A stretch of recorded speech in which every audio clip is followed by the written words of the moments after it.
Troisième journée de mobilisation pour le climat. À Brest comme à Rennes, les défenseurs de la transition écologique et solidaire ont une nouvelle fois répondu présent. Une nouvelle marche pour le climat ce samedi, c'est déjà la troisième après celle organisée le 8 septembre et le 13 octobre dernier. Dans la région, une déambulation s'est déroulée à Rennes en début d'après-midi, dans une ambiance festive et conviviale selon les mots des organisateurs. Il s'agissait une nouvelle fois de demander aux élus de s'engager dans une véritable transition écologique et solidaire. Une mobilisation pour le climat qui a également rassemblé les Brestois, invités à participer à une éco-randonnée.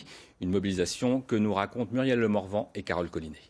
Certains sont venus à vélo pour bien montrer que cette mobilisation pour le climat, au-delà des grandes décisions énergétiques et politiques, c'est une affaire de mobilité au quotidien pour chacun d'entre nous.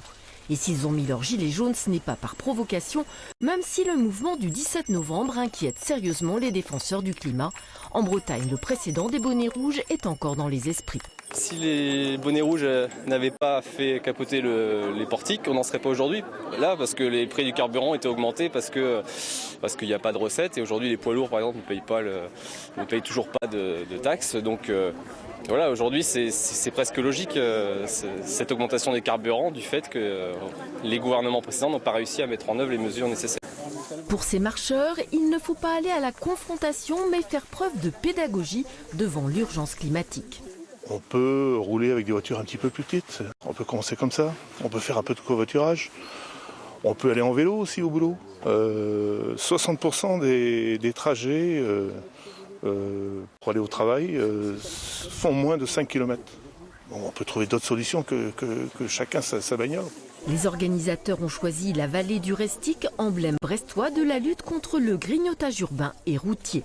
On voit toujours un seul mouvement, c'est qu'on détruit des terres agricoles et des terres naturelles pour l'urbanisation. On ne voit jamais des terres urbanisées devenir agricoles. Il faut préserver les terres naturelles et agricoles pour pouvoir se nourrir, voilà, et pour pouvoir respirer, vivre tout simplement. C'est à chacun de réfléchir à l'ensemble de ses comportements, à essayer de faire des choix pas toujours simples non plus, de gérer ses contradictions. Je pense qu'aujourd'hui on est quand même on est suffisamment informé pour réfléchir.